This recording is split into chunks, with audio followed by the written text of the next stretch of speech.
예수님의 5대 설교 중 세 번째, 천국 비유입니다. 시작은 산상수훈과 꼭 닮아 있습니다.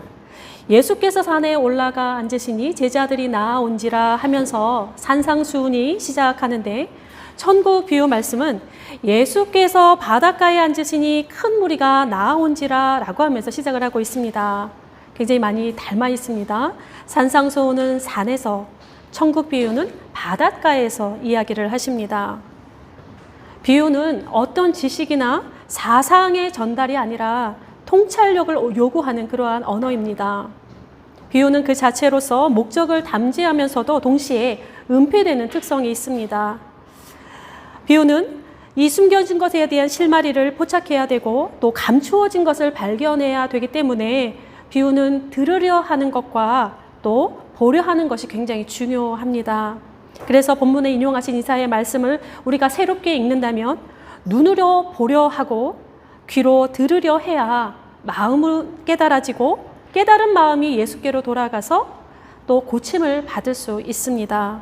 그러나 인간의 현실은 그 반대인 것을 꼬집고 있습니다. 보여도 보려 하지 않고 들려도 들으려 하지 않습니다. 13장에는 총 8개의 비유가 있습니다.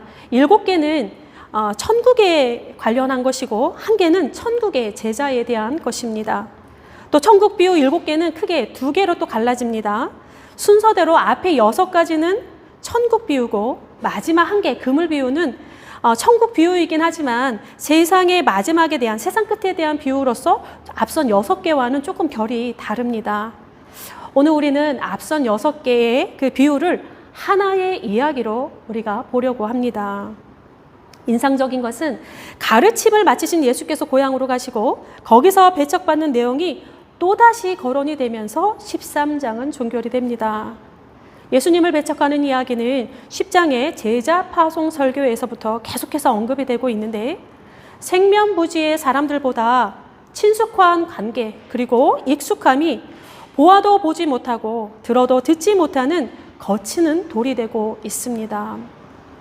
비유의 말씀으로 들어가기 전에 생각해 볼 논제가 있습니다. 두 학자의 말을 들려드리겠습니다.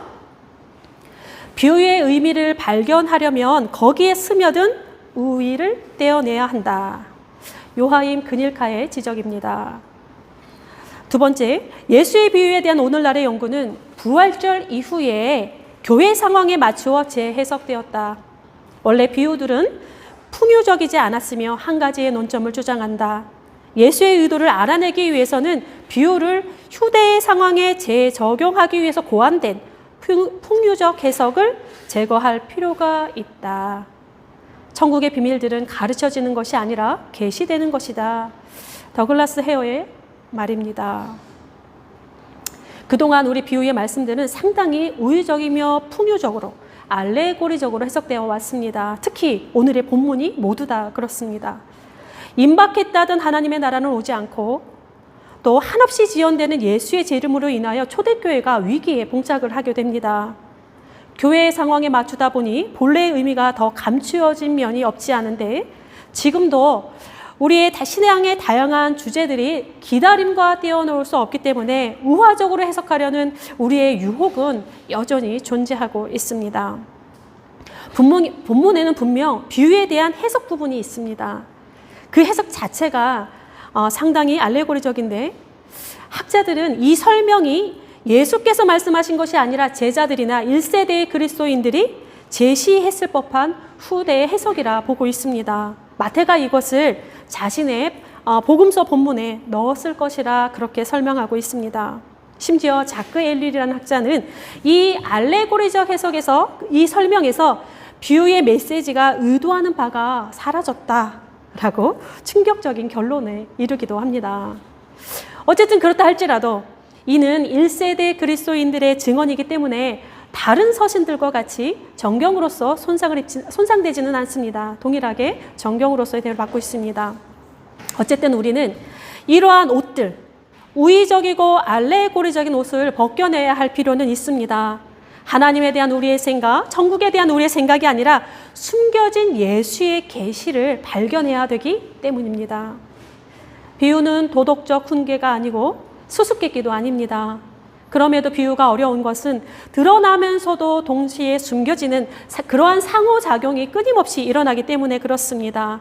그래서 자크 엘률이 비유가 믿음을 향해 말하기 때문에 말씀을 믿음으로 받아들일 때 살아있는 진리가 된다라고 이야기합니다. 비유는 하나님의 말씀이 새로운 무엇인가를 창조하는 상황의 일부다라고 말하는 것입니다. 그러니까 우리는 비유를 통해서 하나님께서 새로 창조하시는 것이 무엇인가 우리가 그것을 발견할 수 있어야 합니다. 천국이라고 하는 단어는 마태의 고유한 단어라 해도 무방할 것 같습니다. 마태의 복음보다 먼저 저술된 누가복음이나 마가복음은 주로 하나님의 나라라고 하는 말을 사용합니다. 천국이란 말이 거의 없습니다. 그렇다고 해서 마태복음에 하나님의 나라라고 하는 말이 없다는 것은 아닙니다. 어쨌든 천국은 구약 성경의 개념은 아닙니다. 구약은 마지막에 세워질 종말론적의 개념으로서 하나님의 나라를 이야기합니다. 구약은 다윗 왕국의 회복, 이스라엘 영광을 다시 회복할 메시아를 고대하고 있으며 율법과 선지자들은 천국을 선포하지 않았습니다. 천국은 예수 그리스도께로부터 시작이 되었습니다. 천국과 하나님의 나라. 우리는 보통 이 두 가지를 동일한 개념으로 인식하기도 합니다. 또 분리하기도 하지만 하나님의 나라는 피안과 차안의 세계, 그러니까 저 세상과 이 세상을 아우르는 하나님의 통치 개념으로 이해하기도 하고, 천국의 경우는 대부분 죽어서 가는 나라, 피안의 세계와 거의 동일하게 생각을 하는 경우가 많습니다. 생애의 마지막과 밀착된 이러한 사고는 장례식장에서 가장 뚜렷하게 드러납니다. 그러나 성경은 이와는 좀 다르게 말하는 것 같습니다. 자크 엘률 같은 경우는 천국과 하나님의 나라를 우리는 구분할 수 있어야 된다라고 이야기합니다. 그는 마태복음 속에 있는 예수 그리스도의 언어에서 그래야만 하는 이유를 포착하고 있는데, 예수께서 하나님의 나라를 말씀하실 때와 또 천국을 거론하실 때 그가 사용하는 언어가 다르다라고 이야기를 합니다. 그것은 예수께서는 천국을 비유를 통해서만 말씀하시고 하나님의 나라는 그렇지 않은 것을 발견합니다. 하나님의 나라는 공개적이며 구체적으로 이야기하시는데, 그리고 그리스도의 재림이나 최후의 심판이 등장하고 언제나 세상의 마지막과 관련되어서 드러납니다. 그러나 천국은 다릅니다. 천국은 현재와 관련되어 있습니다. 그의 표현대로라면 하나님의 나라는 시작과 마지막을 의미하는 영원과도 연결이 되지만, 천국은 성육신하신 예수님의 나라, 성자 하나님의 땅 위의 나라로서 현존하고 있습니다. 하나님의 나라는 과거와 현재와 미래를 모두 연결하는 약속과 성취의 개념이고, 천국은 이 세상에 현존하는 것으로서 우리가 참여해야 되고 또 책임져야 되는 현실이 된다라고 말씀드릴 수 있습니다. 그러니까 천국은 우리가 들어가는 곳이 아니라, 죽어서 가는 곳이 아니라, 하나님의 나라가 우리를 향해서 다가오는, 여기에 임재하는 현재를 천국이라 합니다. 우리가 주기도를 매주 하지 않습니까? 주의 기도. 거기에 이런 구절이 있습니다. 나라가 임하시오며. 단선적으로 표현하며 하나님의 나라는 큰 상위에 있는 개념이고, 천국은 이 땅에 펼쳐지는 국지적인 개념과도 같습니다. 오늘 비유는 우리에게 그렇게 임하는 천국을 드러내고 있습니다. 비유로만 말씀하신 천국, 이 모든 비유들은 서로 연관되기도 하고 또 쌍으로 묶여지기도 합니다. 6개의 비유에 대해서 한 걸음 더 들어가겠습니다. 내용상으로 보면 비유 6개는 사람에 대한 것이 4개, 사물에 대한 것이 2개입니다. 사람에 대한 것은 둘씩 또 다릅니다. 순서적으로 보면 사람 둘, 사물 둘, 사람 둘, 이렇게 순으로 6개가 나란히 이어지고 있습니다. 이 비유들을 통해 적어도 우리는 천국에 대한 3가지를 도출할 수 있습니다. 먼저 세상에 뿌려지는 천국입니다. 처음 2개의 비유입니다. 우리 표제에는 씨 뿌리는 자의 비유와 가라지 비유라고 되어 있는데, 어쨌든 둘 다 세상에 씨를 뿌리는 사람들입니다. 그런데 여기 등장하는 사람들이 조금 특이합니다. 우리의 상식으로는 좋은 땅에 씨를 뿌려야 하고, 가라지는 그 싹부터 뽑아내야 하는 것이 상식입니다. 그러나 이들은 좀 이상한 농부의 모습을 보이고 있습니다. 한 사람은 그저 씨를 뿌리는 것에만 사명이 있는 듯이 이것저것에 넉넉히 뿌릴 뿐입니다.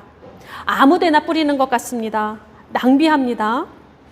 첫 번째 비유의 설명에서 30배, 60배, 100배의 어떤 수학을 거론하기 때문에 우리가 이 결실이라고 하는 것에 우리 시선이 고정이 되면서 주목하게 되는데, 사실 그러한 결실에 주목하기보다는 전체적인 분위기는 결실보다는 뿌리는 것 자체에 무게감이 더 있습니다. 좋은 씨를 뿌리는 사람도 마찬가지입니다. 우리는 좋은 씨가 잘 자라도록 주변의 모든 가라지를 제거하려 합니다.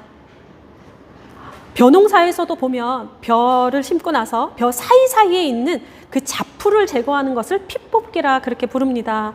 여름에는 이 잡풀들 핏뽑기를 하느라고 매우 바쁩니다. 그런데 이 좋은 씨를 땅에 뿌린 농부가 말합니다. 가만두라. 가라지를 뽑다가 곡식까지 뽑을라. 아무데나 씨를 뿌리는 사람, 곡식 사이에 있는 가라지를 그대로 두는 사람. 여기서 우리는 천국을 조금 맛볼 수 있습니다. 천국은 이 세상에 개입하시는 씨를 뿌리시는 하나님의 행위로 현존하게 됩니다. 그 땅이 어떻든 좌절할 것을 뻔히 알면서도 넉넉히 뿌리는 그 이상한 농부는 하나님이십니다. 사실 땅은 그 모습이 어떠하든지 간에 모두 하나님의 것입니다. 하나님은 땅을 구분하지 않습니다. 모든 땅에 아낌없이 뿌리는 사람, 모든 세상에 개입하는 자로 인하여 천국은 어디에나 존재합니다. 좋은 씨를 뿌리는 자는 또 어떻습니까? 가라지가 눈에 보이는데도 뿌려진 씨에서 자라는 곡식을 보호하기 위해서 모두 함께 자라게 내버려 둡니다. 가라지를 위해서가 아닙니다. 곡식을 위함입니다. 그래서 좋은 씨는 항상 가라지와 함께 자랍니다. 그런데 가만히 보면 함께 자랄 뿐 곡식은 상하지 않습니다. 이것이 또한 천국의 신비이기도 합니다. 두 번째는 겨자씨와 누룩입니다. 눈에 보이지 않으나 스스로 자라는 천국의 모습을 드러내고 있습니다. 비유는 과장법이 좀 사용되어 있는데 겨자나무는 2m 이상 자라지 않는다고 합니다. 또한 가루 서말이라고 하는 것은 100명의 사람들을 먹일 수 있을 만한 빵을 만들 수 있는 분량인데, 보통 사람이 한 번에 반죽하여 치댈 수 있는 분량은 아니라고 합니다. 매우 거대한 양이라고 합니다. 이는 종말론적인 기표를 더하기 위해서 의도적인 과장법이 사용되었다 보고 있습니다. 겨자씨를 땅에 심고 반죽에 누룩을 넣은 것 말고는 다른 인위적인 행위가 개입되지 않습니다. 그런데 씨앗이 누룩이 스스로 변화를 일으킵니다. 점점 자라고 점점 부풀어 오릅니다. 어떤 변화가 일어나는지 눈에 보이지 않습니다. 자신의 자리에서 스스로 커집니다. 인간의 행위가 개입되지 않습니다. 스스로 자라는 천국의 속성입니다. 이에 대해서 자크 엘률은 작동하고 있는 힘이다 이렇게 표현을 하는데, 천국이라고 하는 그 개념이 장소의 개념이 아니라 숨겨진 힘의 개념으로 보고 있습니다. 이 힘은 하나님의 힘과 사람의 힘이 주고받는 역동으로 표현하는데, 이 힘이 스스로를 바꾸고 세상을 바꿉니다. 이 힘이 새로움을 만들어냅니다. 겨자씨는 사라지고 그 자리에 나무가 자라고 발효되어 부풀어 오른 반죽은 원래의 반죽의 모습은 없습니다. 어느새 그랬는지 천국은 그렇게 커져갑니다. 스스로 커져갑니다. 마지막 세 번째, 세상에 숨겨져 있는 천국입니다. 숨겨진 곳은 피 안의 세계, 그러니까 저 세상이 아니라 우리의 현실에 숨겨져 있습니다. 이 현실은 농부가 밭을 갈던 곳이고, 상인이 진주를 찾아다니는 자신의 일을 반복하다 만나게 되는 현실을 드러내고 있습니다. 그리스도인으로 제자로서 부르심을 받는 것이 일상의 평범성에 있다라고 지난번에 우리가 나누었는데, 천국 역시 우리의 일상에, 우리의 평범한 하루에 숨겨져 있다라고 말씀드릴 수 있습니다. 특이한 것은 그 보화를 발견한 이가, 좋은 진주를 발견한 이가 모두 한 사람이라는 사실입니다. 1대1의 상황 속에서 만나듯이 다 개인적인 사건의 그러한 순간입니다. 공동체적인 발견이 아니라 지극히 개인적인 발견입니다. 개인적인 삶의 영역에서 만남이 일어나기 때문에 아무도 모른다라고 하는 것입니다. 이도 천국의 신비인 것 같습니다. 그런데 당황스러운 것은 이 천국을 자신의 소유와 맞바꾸고 있다는 점입니다. 감추인 보화와 극히 값진 진주를 얻기 위해 이들은 모두 자신의 소유를 다 팔아버립니다.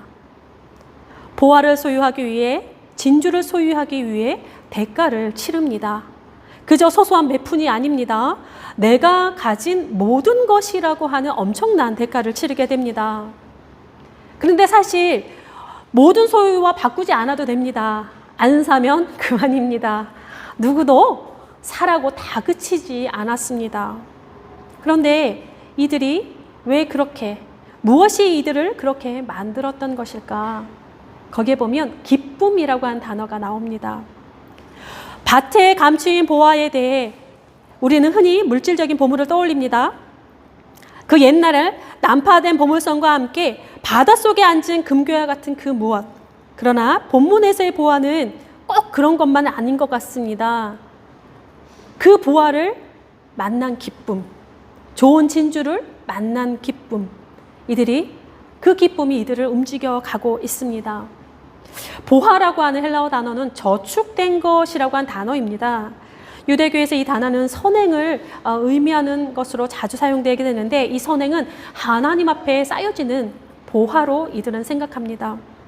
하나님과 깊은 연관이 있는 보화입니다.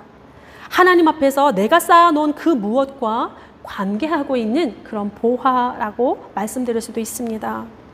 착한 행실과 행함을 강조하는 마태복음의 분위기와도 매우 잘 어울리는데, 숨겨진 보화의 의미를 우리는 새롭게 할 필요가 있습니다.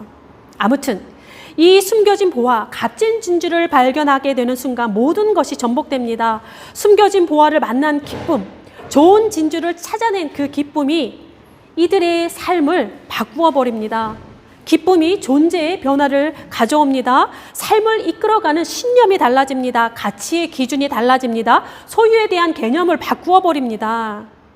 보화를 마주하는 순간 그에게 차오르는 그 기쁨으로 인하여 천국이 그 기쁨이 되어서 삶의 가치와 방향을 이끌어가는 모습을 보여주고 있습니다. 이렇게 천국은 우리의 일상에 뿌려지며 숨겨진 듯 임재하고 우리의 일상을 새로움으로 변하게 합니다. 그 천국을 만난 사람은 그 안에 기쁨으로 인해서 다른 사람들이 이해하지 못하는 자신의 소유를 맞바꾸는 그런 대가를 치르면서 그 보화를 소유하려고 합니다. 6개의 비유에서 저의 시선은 4개의 비유에 등장하는 4명의 사람들에게 좀 더 머물게 됩니다. 좀 이상한 사람들, 앞에 둘, 뒤에 둘 있었지요. 어딘가 좀 모자란 사람들 같지 않습니까?